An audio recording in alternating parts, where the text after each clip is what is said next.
Hello friends, welcome to my channel Ramonika classes. पिछले video में आप सभी ने चैप्टर 2 जिसका नाम है mendelism the basic principles of inheritance का पहला पार्ट पढ़ा था और आज हम इसका दूसरा पार्ट आपके सामने लेकर प्रस्तुत है। आज की वीडियो की आउटलाइन हम देख लेते हैं। आज की वीडियो में हम स्वतंत्र अफ्यून से लेकर test cross and back cross तक पढ़ेंगे। तो शुरू करते हैं आज का चैप्टर। शुरुआत करते हैं हम मेंडल के पृथक्करण के नियम से, जिसकी परिभाषा पिछले वीडियो में मैं आपके सामने दे चुका हूं। फिर से हम देखते हैं पृथक्करण का नियम क्या कहता है। प्रत्येक द्विगुणित जीव में किसी भी एक विशेष लक्षण के लिए सामान्यतया दो एलील पाए जाते हैं, जिसमें से एक मात्रक भाग से दूसरा पैतृक भाग से वंशागत होता है। जब युग्मकों का निर्माण होता है उस समय दोनों एलील एक दूसरे से पृथक हो जाते हैं तथा प्रत्येक युग्मक में एक एक एलील प्रवेश करता है या जाता है। इसके अलावा ये एलील प्रत्येक युग्मक में समान प्रायिकता या प्रोबेबिलिटी या अनुपात के साथ पृथक होते हैं। ये मेंडल का पृथक्करण का नियम है। इसको हम मोनोहाइब्रिड क्रॉस व डाई हाइब्रिड क्रॉस या हिंदी में एकल संकर संकरण और द्विसंकर संकरण से दोनों से समझा सकते हैं। ये भी आपको ध्यान रखना है।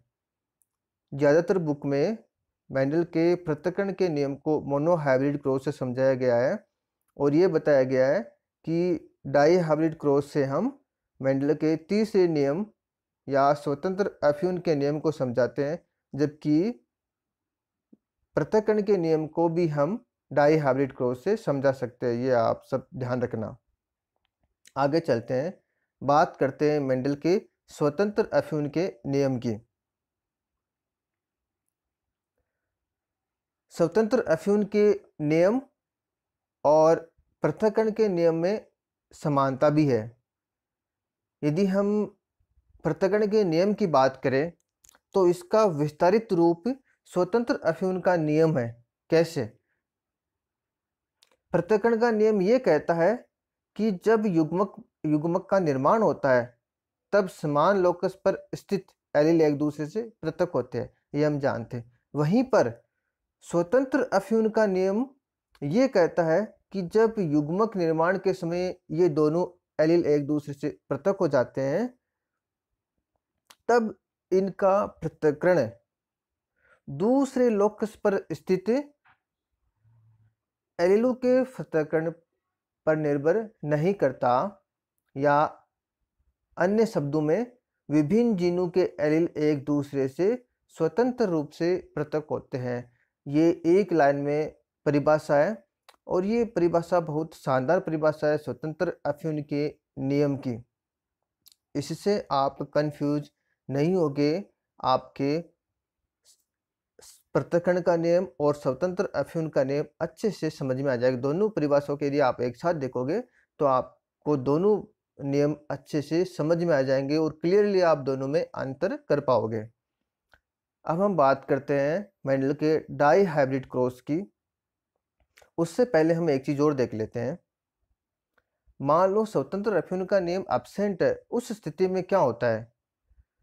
उस स्थिति में स्वतंत्र अफ्यून के नियम की अनुपस्थिति में जीनों की एक साथ वंशागत होने की प्रवृत्ति पाई जाती है और इस स्थिति में विभिन्न एलेलिक संयोजनों की संभावनाएं कम हो जाती है, जिसके कारण द्विसंकर संकरण अनुपात यानी 9:3:1 रेशियो भी परिवर्तित हो जाता है। यदि दो जीन संलग्न हैं यानी दो जीन के बीच लिंकेज पाई जाती है तब अगली पीढ़ी में वे दोनों एक साथ वंशागत होती है और इस घटना को संलग्नता या लिंकेज कहते हैं। उदाहरण के तौर पर मनुष्यों में बाल के रंग और नेत्र के रंग की जीनें संलग्न होती है। घुंघराले बालों वाले नीली घुंघराले बालों के साथ नीली आंखें तथा भूरे बालों के साथ पूरी आंखें एक साथ वंशागत होती है। यह मेंडल के पृथक्करण का नियम और सब स्वतंत्र अफ्यून के नियम का स्पष्टीकरण है। इसको हम डाई हाइब्रिड क्रॉस से समझ सकते हैं। मैंने डाई हाइब्रिड क्रॉस को अलग से नहीं लिया है, दोनों नियमों के साथ लिया है। अब हम दोनों नियमों को डाई हाइब्रिड क्रॉस से समझते हैं। मेंडल ने डाई हाइब्रिड क्रॉस के लिए दो लक्षणों का एक साथ अध्ययन किया था। यदि हम दो लक्षण एक साथ देखते हैं और उनकी वंशागति का अध्ययन करते हैं, उसके बाद उनमें सेल फर्टिलाइजेशन करवा के उनका रेशियो निकालते हैं, कौन कौन से फिनोटाइप किस किस रेशियो में, तो वो डाई हाइब्रिड क्रॉस कहलाता है। मेंडल ने दो जीन युग्म को एक साथ लिया था। मेंडल ने दो डाई हाइब्रिड क्रॉस कराए थे, जिसमें से हम एक देख रहे हैं। यहाँ पर मैं दो लक्षण कौन से ले रहा हूँ, गोल व पीले। यहाँ पर मैं ले रहा हूँ सीड का कलर और सीड की साइज, बीज का रंग और बीज का आकार। ये मैं दो लक्षण यहाँ पे डाई हाइब्रिड क्रॉस में ले रहा हूँ। यदि इनके प्रभावी लक्षण की बात करें तो बीज का रंग पीला प्रभावी लक्षण है और बीज का आकार गोल प्रभावी लक्षण है। इनको हम कैपिटल आर आर और कैपिटल वाई वाई से शो कर रहा हूँ, यानी ये होमोजाइगस कंडीशन है दोनों जीन के लिए। इसका क्रॉस में करवा रहा हूँ रिसेसिव होमोजाइगस पेरेंट्स से। झुर्रीदार व हरे, यहाँ पर झुर्रीदार बीज का आकार अप्रभावी लक्षण है, दूसरा बीज का रंग हरा अप्रभावी लक्षण है। इनके बीच में जब हम क्रॉस कराते हैं तो हमारे पास पहले गेमिट बनते हैं। पहले मियोसिस की प्रक्रिया द्वारा, युग्मक जन की प्रक्रिया द्वारा हमारे पास गेमिट प्राप्त होते हैं। गोल व पीले लक्षण वाले पेरेंट्स से हमें gamete capital R capital Y प्राप्त होता है, और रिसेसिव होमोजाइगस पेरेंट्स से हमें small R small Y gametes प्राप्त होते हैं। जब इनके बीच में हम जब ये फर्टिलाइजेशन होता है, जाइगोट बनता है, तो हमारे पास सारे के सारे पौधे F1PD में गोल व पीले हमें प्राप्त होते हैं। क्योंकि यहाँ पर गोल व पीला प्रभावी लक्षण है, इसलिए वो F1PD में प्रकट होता है। झुर्रीदार व हरा लक्षण अप्रभावी है, इसलिए F1PD में नहीं प्रकट हो पाता है। वो कब प्रकट होता है, जब उस जीन के लिए होमोजाइगस रिसेसिव कंडीशन हो, यानी समयुग्मजी अप्रभावी कंडीशन होने पर ही वह लक्षण प्रकट होगा। अब हम इनके बीच में सेल्फ पॉलिनेशन करवाते हैं, स्व परागण की क्रिया करवाते हैं और F2PD प्राप्त करते हैं। F2PD प्राप्त करने पर यदि हम इनके बीच में स्व परागण कराए तो गैमेट्स बनते हैं। वो गैमेट्स हमारे पास 4 प्रकार के बनेंगे। कितने प्रकार के बनेंगे? 4 प्रकार के बनेंगे। कैसे बनेंगे? इसको हम ऐसे समझें, जैसे मेरे पास ये R R capital Y small Y हमारे पास है। इससे मैं गैमेट बनाऊँ, ये दोनों जीन है, ये एक जीन है जिसके ये दोनों एलील है, ये दूसरी जीन है जिसके 2 एलील है। तो इस जीन के 2 हमारे पास युग्मक बनेंगे, कैपिटल आर स्मॉल आर, और इसी प्रकार इसी जीन के 2 हमारे पास एलील अलग अलग होंगे, कैपिटल वाई स्मॉल वाई। अब इनके बीच संयोजन होगा, ये कैपिटल आर कैपिटल वाई के साथ जा सकता है और कैपिटल आर स्मॉल वाई के साथ जा सकता है। इसी प्रकार स्मॉल आर कैपिटल वाई के साथ जा सकता है और स्मॉल आर स्मॉल वाई के साथ जा सकता है। तो ऐसे करके हमारे पास 4 संयोजन प्राप्त होंगे गैमेट्स के। क्योंकि समान प्रकार के पौधों के बीच स्वपरागण कराया जा रहा है, तो इधर जो गैमेट्स हमें प्राप्त हो रहे हैं वही इधर गैमेट हमें प्राप्त हो रहे हैं। तो ये गैमेट जो यहाँ युग्मक है, इनके बीच में जब संयोजन, कितने प्रकार के संयोजन बनते हैं, तो वहाँ पे हम इनको सबको एक साथ यहाँ पर पुनेट स्क्वायर के द्वारा हम इनका संयोजन करके देखते हैं कि कितने प्रकार के फिनोटाइप प्राप्त हो सकते हैं। मेंडल ने क्या बहुत सारे पौधों के साथ एक्सपेरिमेंट किया था, बहुत सारे प्लांट लिए थे, तो वहाँ पे सारी संभावनाएँ प्रकट हो गई, सारे प्रकार के फिनोटाइप प्रकट हो गए। वो किस रेशियो में प्रकट हुए थे, वो हम देखते हैं। तो यहाँ पे क्रॉस कराने से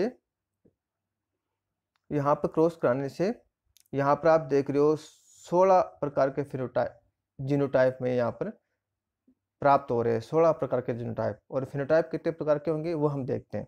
यहाँ मैंने एक अलर्ट कर रखा है, ये सेम प्रकार के फिनोटाइप गोल व पीले वाले कितने 1 2 3 4 5 6 7 8 9, ये गोल व पीले 9 प्रकार के फिनोटाइप है। गोल व हरे 1 2 3, 3 गोल व हरे हैं, 3 झुर्रीदार व पीले और 1 झुर्रीदार व हरा। तो ये फिनोटाइप है। ये फिनोटाइप रेशियो की बात करें तो हमारे पास 9 3 3 1 प्राप्त होता है। और हम जीनोटाइप की बात करें तो जीनोटाइप हमारे पास है 1 2 2 4 1 2 1 2 1 प्रकार का हमें प्राप्त होता है। ये डाई हाइब्रिड क्रॉस है। अब इस डाई हाइब्रिड क्रॉस से हम मेंडल के पृथक्करण के नियम और स्वतंत्र अफ्यून के नियम को कैसे समझ सकते हैं वो भी आपको बता देता हूं मैं। मेंडल का पृथक्करण का नियम क्या कहता है? जब गैमीट फॉर्मेशन होता है, जब युग्मकों का निर्माण होता है, तब क्या होता है, जैसे ये आर है, ये कैपिटल आर है। जब युग्मकों का निर्माण होता है, ये एक जीन है, ये दूसरी जीन है। मेंडल ने दोनों जीन को अलग अलग गुणसूत्र पे माना था, जरूर नहीं वो दोनों जीन अलग अलग गुणसूत्र पे स्थित हो। यह मैं आपको बता चुका हूं कि मेंडल की जीनें केवल 4 गुणसूत्रों पर स्थित होती है। तो यहाँ पे इस जीन के जो दोनों एलील है वो एक दूसरे से पृथक होंगे, क्या बनाएंगे? Capital R. इसी प्रकार इस जीन के दोनों एलील एक दूसरे से पृथक होते हैं, कैपिटल वाई। ये क्या है? पृथक्करण का नियम है। जब युग्मकों का निर्माण होता है तब एक जीन के दोनों एलील एक दूसरे से पृथक होते हैं, वो पृथक्करण का नियम है। ये नियम यहाँ तक, यानी यहाँ तक कौन सा नियम लगता है? पृथक्करण का नियम। युग्मक निर्माण के समय तक पृथक्करण का नियम लगता है। अब आगे हम बात करते हैं स्वतंत्र अफ्यून के नियम की। स्वतंत्र अफ्यून का नियम क्या कहता है? स्वतंत्र अफ्यून का नियम ये कहता है, जैसे मैं इसकी बात करूं, इस वाले बात करूं, इसके जब युग्मों का इसमें जब युग्मों का निर्माण होता है, हमारे पास क्या है? हमारे पास है capital R, capital Y, small Y. ये हमारे पास F1PD में है। स्वतंत्र अफ्यून का नियम क्या कहता है? जब युग्मों का निर्माण होता है, तो युग्मों का निर्माण कर रहा हूं मैं यहाँ से, यहाँ कैपिटल आर, यहाँ स्मॉल, ये पृथक हो गए एक दूसरे से। ये एक जीन है, ये दूसरी जीन है। पहले जीन के दोनों एलील है जिसमें कैपिटल आर स्मॉल आर है। ये दूसरी जीन के दोनों एलील है, कैपिटल वाई और स्मॉल वाई। ये युग्मक निर्माण के दौरान एक दूसरे से पृथक होता है। ये अलग युग्मक में जाएगा, ये अलग युग्मक में जाएगा, ये अलग युग्मक कोशिका में जाएगा, ये अलग युग्मक कोशिका में जाएंगे। अब इस कैपिटल आर के साथ कैपिटल वाई भी जा सकता है और इस कैपिटल आर के साथ स्मॉल वाई भी जा सकता है। इसको हम कहते हैं स्वतंत्र अफ्यून का नियम। यानी इस जीन का यह एलील, मतलब कहने का मतलब विभिन्न जीनों के एलील का पृथक्करण एक दूसरे पर निर्भर नहीं करता है। कैसे? इस जीन का ये आर है, इस जीन का ये आर है, ये जरूर नहीं कि कैपिटल वाई के साथ ही जाए, ये किसी के साथ जा सकता है, ये कैपिटल वाई के साथ जा सकता है और स्मॉल वाई के साथ जा सकता है। यानी ये दूसरे जीनों के पृथक्करण पर निर्भर नहीं करता है, वो रैंडमली किसी भी दूसरे जीन के एलील के साथ संयोजन बना सकता है। ये स्मॉल आर कैपिटल वाई के साथ संयोजन बना सकता है या कैपिटल स्मॉल वाई के साथ संयोजन बना सकता है, किसी के साथ संयोजन बना सकता है। तो इस प्रकार हमारे पास 4 प्रकार के संयोजन हमें प्राप्त होते हैं। यदि स्वतंत्र अफ्यून का नियम नहीं हो, मान लो स्वतंत्र अफ्यून का नियम नहीं हो, तो इस कैपिटल आर के साथ कैपिटल वाई ही जाएगा। यदि इस कैपिटल आर के साथ कैपिटल वाई जा रहा है तो हर कंडीशन में कैपिटल आर के साथ कैपिटल वाई ही जाएगा, कैपिटल आर के साथ स्मॉल वाई नहीं जाएगा। उस स्थिति में हमारे पास जो संयोजन बनते हैं वो सिर्फ दो प्रकार के बनेंगे, कैपिटल आर के साथ कैपिटल वाई और स्मॉल आर के साथ स्मॉल वाई। तो ये स्वतंत्र अफिन के नियम की अब्सेंस में हमारे पास दो संयोजन हमें प्राप्त हो रहे हैं, और यदि स्वतंत्र अफिन का नियम प्रेजेंट है तब हमारे पास चार प्रकार के संयोजन प्राप्त हो रहे हैं, कैपिटल आर के साथ कैपिटल वाई, कैपिटल आर के साथ स्मॉल वाई, स्मॉल आर के साथ कैपिटल वाई और स्मॉल आर के साथ स्मॉल वाई। तो ये स्वतंत्र अफिन का नियम है, ये आपको अच्छे से समझना है। आगे चलते हैं, आगे बात करते हैं हम। अभी हमने स्वतंत्र अफ्यून और पृथक्करण के नियम को अच्छे से समझा, लेकिन दोनों में अंतर भी है। हम उनका तुलनात्मक अध्ययन करते हैं, देखते हैं दोनों में क्या क्या अंतर है, क्या क्या समानताएं हैं। हम ये जानते हैं कि प्रत्येक द्विगुणित जीव में प्रत्येक लक्षण का निर्धारण सामान्यतः एक जीन द्वारा होता है, जिसकी दो कॉपी पाई जाती है। ये मैं आपको बहुत बार बता चुका हूँ और आपको ये अच्छे से याद करना है। उस द्विगुणित जीव में एक एलील माता से दूसरा पिता से प्राप्त होता है, और इसी कंसेप्ट के आधार पर हम पृथक्करण के नियम और स्वतंत्र अफ्यून के नियम का तुलनात्मक अध्ययन करते हैं। पहला हमारे पास पॉइंट है, पृथक्करण के नियम को हम एकल संकर संकरण तथा द्विसंकर संकरण दोनों के द्वारा समझा सकते हैं, राइट। लेकिन स्वतंत्र अफ्यून के नियम को केवल हम डाई हाइब्रिड क्रॉस से ही समझा सकते हैं, मोनो हाइब्रिड क्रॉस से नहीं समझा सकते, क्योंकि वहाँ पर सिर्फ एक जीन की बात होती है। मोनो हाइब्रिड क्रॉस में एक जीन के एलू की बात करते हैं, वहाँ पे हम एक लक्षण लेते हैं, इसलिए हम स्वतंत्र अफ्यून के नियम को मोनो हाइब्रिड क्रॉस से नहीं समझा सकते हैं। आगे बात करते हैं, पृथक्करण के नियम के अनुसार युग्मक निर्माण के समय प्रत्येक जीन के दोनों एलील एक दूसरे से पृथक होते हैं, पढ़ चुके हैं। प्रत्येक युग्मक में प्रत्येक जीन का एक ही एलील पाया जाता है, जबकि स्वतंत्र अफ्यून के नियम के अनुसार युग्मक के निर्माण के समय एक जीन का एलील दूसरी जीन के किसी भी एलील के साथ युग्मक में संयोजन बना सकता है, अर्थात विभिन्न जीनों के एलीलों का एक दूसरे के साथ संयोजन स्वतंत्र रूप से होता है। ये हम स्वतंत्र अफ्यून के नियम की दूसरे प्रकार से परिभाषा हम याद रख सकते हैं। पहले मैं एक परिभाषा बता चुका हूँ, ये दूसरी प्रकार की परिभाषा वो भी आप याद रख सकते हो। आगे बात करते हैं, जब हम पृथक्करण के नियम की बात करते हैं तो सिर्फ एक जीन की चर्चा करते हैं, जबकि हम स्वतंत्र अफ्यून के नियम की बात करते हैं तो हम विभिन्न जीनों के एल्यू की चर्चा करते हैं। वहाँ पे दो या दो से अधिक जीनों की हम चर्चा करते हैं। आगे बात करते हैं, पृथक्करण का नियम है प्रत्येक अवस्था में लागू हो सकता है, यानी ये सार्वभौमिक नियम है एक तरह से। हाँ, प्रोकैरियोट्स को हम छोड़ सकते हैं, प्रोकैरियोट्स में पृथक्करण का नियम नहीं लागू होता है, उसका भी हम आगे देखेंगे। जबकि स्वतंत्र अफ्यून का नियम प्रत्येक परिस्थिति में लागू नहीं होता है, वह उसी संदर्भ में अप्लाई होता है जब हम उन जीनों की बात करें जो अलग अलग गुणसूत्रों पे स्थित हो, या एक ही जीन पर इतनी दूर स्थित हो कि उनके बीच में संलग्नता ना के बराबर हो या बहुत कम हो। ये भी एक इम्पोर्टेंट कंसेप्ट है। दोनों नियमों में गहरा संबंध भी है। क्या संबंध है देखते हैं।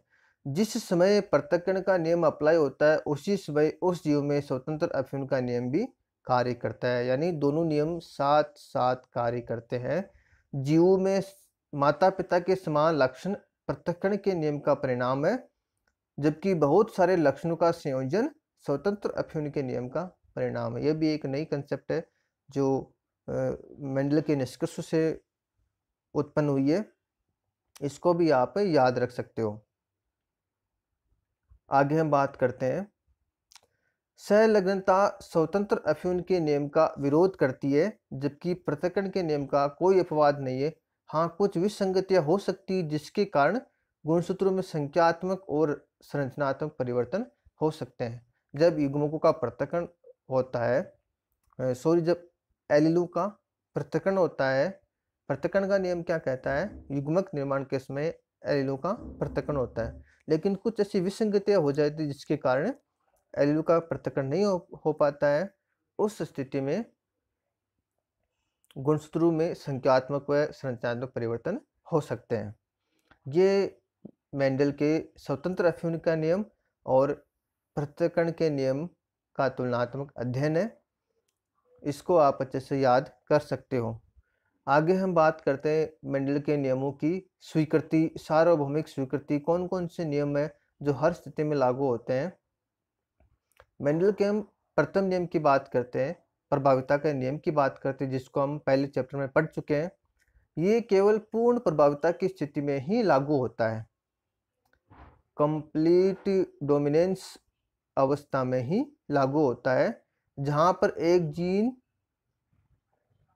उसी जीन के दूसरे एलील के लक्षण को पूर्णतया दबा देती है। इस नियम की कई अपवाद है। उदाहरण के लिए अपूर्ण प्रभाविता, जिसका एग्जाम्पल है स्नैपड्रैगन में फूलों का रंग। सह प्रभाविता, जिसका उदाहरण है मानव रक्त के ऊपर M और N एंटीजन। ये प्रथम नियम प्रभाविता का नियम के अपवाद है, यानी प्रभाविता का नियम सार्वभौमिक नियम नहीं है। बात करते हैं हम मेंडल के दूसरे नियम पृथक्करण के नियम की। पृथक्करण का नियम को हम सार्वभौमिक नियम कह सकते हैं। हाँ, ये केवल प्रोकैरियोट्स कोशिकाएं जिसमें ट्रू सेल डिवीजन नहीं पाया जाता है। ट्रू सेल डिवीजन यानी समसूत्री और अर्धसूत्री विभाजन का अभाव होता है, उनको छोड़कर सभी जीवों में लागू होता है। केवल प्रोकैरियोट्स को छोड़कर सभी जीवों में। यहाँ पर हम वायरस को भी छोड़ सकते हैं, जिसको हम कोई सेल नहीं कहते, जो सजीव और निर्जीव की कड़ी है, उसको भी हम छोड़ सकते हैं। तो वायरस की बात करें, हम बैक्टीरिया की बात करें, तो उनके अंदर हम मेंडल के पृथक्करण के नियम को लागू नहीं कर सकते हैं। पृथक्करण के नियम क्या, मेंडल के किसी भी नियम को हम लागू नहीं कर सकते हैं। तृतीय नियम की बात करते हैं। मेंडल का स्वतंत्र अफ्यून का नियम भी वंशागति का सार्वभौमिक सिद्धांत नहीं है और केवल उसी स्थिति में लागू होता है जब जीनों के बीच में सहलग्नता अनुपस्थित हो। तो ये मेंडल के नियमों की सार्वभौमिकता है, आज के समय की प्रासंगिकता है। कुछ टॉपिक और है जिसको हमें समझना चाहिए, जिसको हमें पढ़ना चाहिए।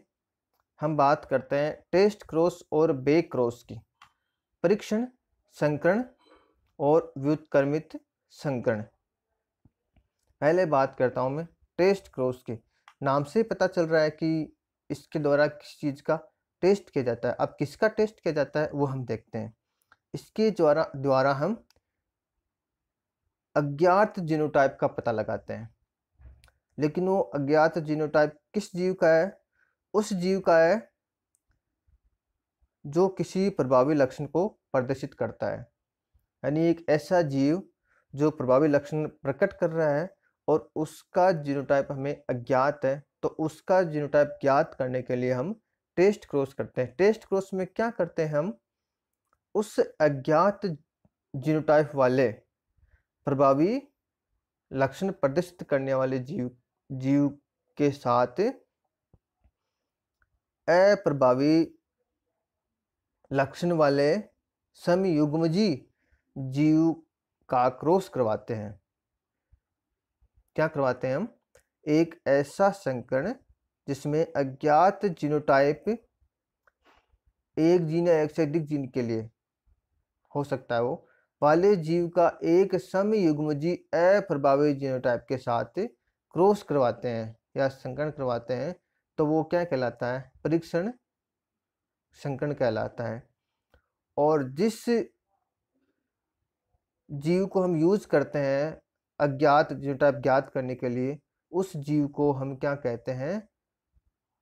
प्रेक्षक कहते हैं। इसको हम डायग्राम से समझते हैं, क्योंकि डायग्राम से अच्छे से समझ में आता है। यहाँ पे ये वाला ऑर्गेनिज्म है, इसका हमें जीनोटाइप पता नहीं है, अज्ञात है, लेकिन हमें इतना पता है कि ये डोमिनेंट फिनोटाइप वाला है। यानी इसके अंदर एक तो कैपिटल कौन सा एक एलील वो डोमिनेंट होगा, ये हमें पता है। दूसरे वाले एलील का हमें पता नहीं है, वो कैपिटल ए है या स्मॉल ए है। दूसरा वाला कैपिटल ए है या स्मॉल ए है, वो हमें ज्ञात करना है। तो हम क्या करेंगे, इसका क्रॉस किसके साथ करवाएंगे, होमोजाइगस रिसेसिव जीनोटाइप समयुग्मजी अप्रभावी जीनोटाइप के साथ इसका हम संकरण करवाएंगे। तो हमारे पास दो स्थिति पैदा होती है, दो कंडीशन हमारे पास आ सकती है। पहली कंडीशन या पहली शर्त, यदि हमें सारे प्रोजेनी या सारे संतान डोमिनेंट फिनोटाइप वाली प्राप्त हो रही है, डोमिनेंट फिनोटाइप वाली प्राप्त हो रही है, तो उस अननोन जीनोटाइप, उस अननोन जीनोटाइप में दूसरा वाला एलील क्या होगा, कैपिटल ए होगा। कैसे, यदि मान लो कैपिटल ए है तो ये कैपिटल ए हो जाएंगे। इसका हमने क्रॉस कराया स्मॉल ए के साथ, तो हमारे पास सारी प्रोजेनी कैपिटल ए स्मॉल ए वाली प्राप्त होगी, और ये सारे क्या हैं, डोमिनेंट फिनोटाइप के साथ। तो पहली शर्त तो ये होगी, पहली कंडीशन ये होगी, यदि सारे डोमिनेंट फिनोटाइप वाले प्रोजेनी प्राप्त हो रही है, तब उस स्थिति में जो जीनोटाइप होगा वो क्या होगा, कैपिटल ए। दूसरी शर्त की बात करते हैं, यदि हमारे पास जो संतानें प्राप्त हो रही है उसमें से आधी संतानें डोमिनेंट फिनोटाइप के साथ प्राप्त हो रही है और आधी संतानें रिसेसिव फिनोटाइप के साथ प्राप्त हो रही है, यानी दो लक्षणों वाली संतानें प्राप्त हो रही है, तब उस स्थिति में इसका जीनोटाइप क्या होगा, कैपिटल ए और स्मॉल ए, यानी वो हेटेरोजाइगस अवस्था में होगा, यानी वो हेटेरोजाइगस अवस्था में होगा ये। और होमोजाइगस अवस्था में कब होगा, जब सारी प्रोजेनी समान लक्षण वाली प्राप्त होती है, वो डोमिनेंट लक्षण वाली प्राप्त होती है। तो इस टेस्ट क्रॉस के द्वारा हम किसी अज्ञात जीनोटाइप वाले डोमिनेंट फिनोटाइप का हम जीनोटाइप ज्ञात कर सकते हैं, उसकी जाइगोसिटी ज्ञात कर सकते हैं, वो होमोजाइगस कंडीशन में है या वो हेटेरोजाइगस कंडीशन में। तो ये हुआ टेस्ट क्रॉस। अब बात करते हैं हम बेक्रॉस की। बेक्रॉस और टेस्ट क्रॉस में ज़्यादा अंतर नहीं है। हम दूसरे शब्दों में ये कह सकते हैं कि जितने भी सारे टेस्ट क्रॉस हैं वो बेक्रॉस होते हैं। बेक्रॉस में हम क्या कराते हैं, F1PD के किसी भी जीव का संकरण किससे करवाते हैं, उसके जनक से करवाते हैं।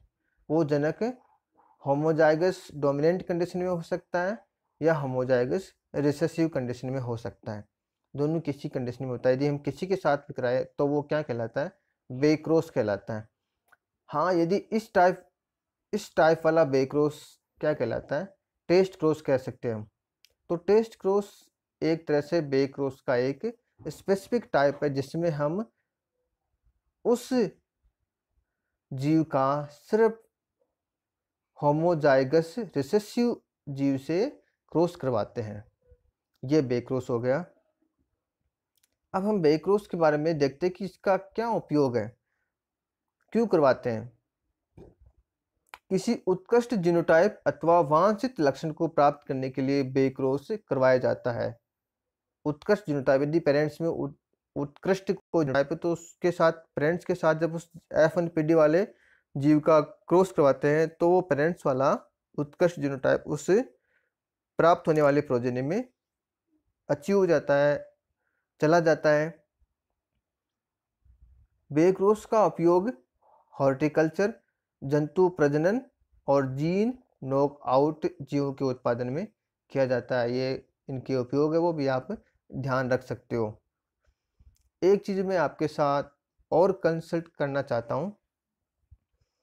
कई बार क्वेश्चन में पूछ सकते हैं कि किसी ऐसे जीव की होमोजाइगस और हेटेरोजाइगस स्थिति का पता लगाने के लिए जिसका जीनोटाइप अज्ञात है और वो डोमिनेंट लक्षण प्रकट करता है, यानी डोमिनेंट लक्षण प्रकट करने वाला जीव होमोजाइगस है या हेटेरोजाइगस है, ये स्थिति पता करने के लिए हम टेस्ट क्रॉस करवाते हैं। लेकिन यदि हमारे पास टेस्टर यानी जिसके साथ टेस्ट करवाते हैं उसको हम टेस्टर बोलते हैं, वो अनुपलब्ध या उपलब्ध नहीं है, तब हम क्या कर सकते हैं, तब हम क्या करेंगे, कोई वैकल्पिक विधि का उपयोग करेंगे। वो वैकल्पिक विधि कौन सी है, स्वनिषेचन।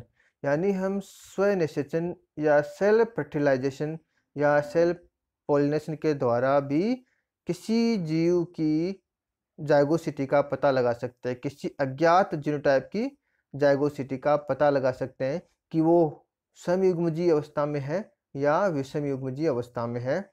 विषमयुग्मजीय अवस्था यदि हम उनके बीच में संकरण करवाएं तो उस अज्ञात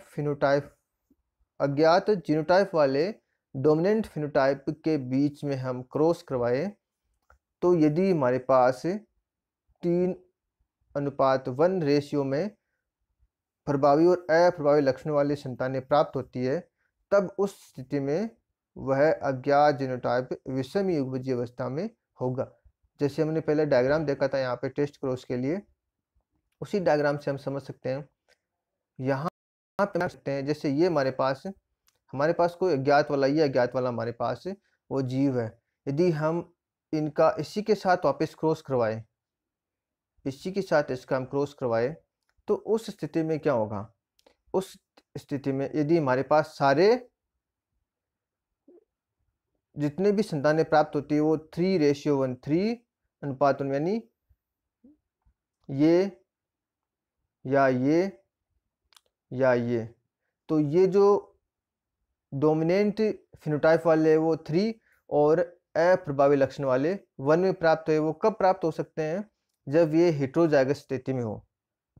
जब अज्ञात जीनोटाइप हेटेरोजाइगस स्थिति में हो तब हमारे पास 3:1 रेशियो प्राप्त हो सकता है। और यदि वो होमोजाइगस स्थिति में है तब हमारे पास सारे के सारे संतानें प्रभावी लक्षण वाली होगी। कैसे? ये लो, जैसे ये है, ये अज्ञात फिनोटाइप वाला है जिसमें यदि मान लो होमोजाइगस स्थिति में है तो इसका हम दूसरे वाले सेम इसके साथ करवाते हैं तो हमारे पास सारे कौन से प्राप्त होंगे? प्रभावी लक्षण वाले प्राप्त होंगे।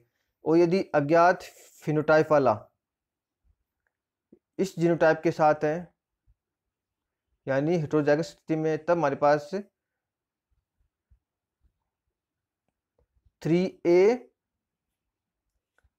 रेशियो में फिनोटाइप हमें प्राप्त होगा। तो ये तो 3 में आ जाएंगे और ये 1 में आ जाएंगे, तो 3:1 रेशियो प्राप्त होगा। तो इस प्रकार ये टेस्ट क्रॉस, बैक क्रॉस और सेल्फ फर्टिलाइजेशन का हमने एक एप्लीकेशन देखी थी।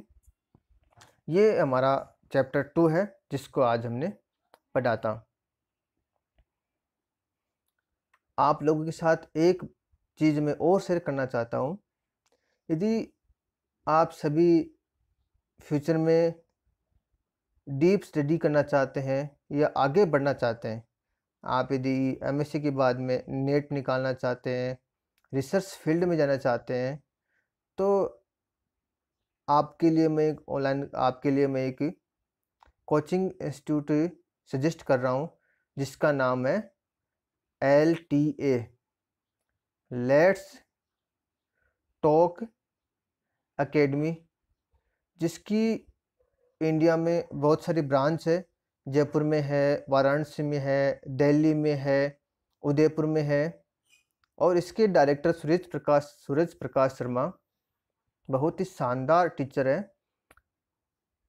मैंने उसी से पढ़ा था और आज उन्हीं की वजह से मैं असिस्टेंट प्रोफेसर लगा हूँ। तो आप सब यदि रिसर्च फील्ड में जाना चाहते हैं या CSR नेट निकाल के आगे बढ़ना चाहते हैं तो इस कोचिंग को ज़रूर ज्वाइन कीजिए जिसका नाम है LTA। इसी के साथ आज का चैप्टर यहीं पर समाप्त होता है। धन्यवाद।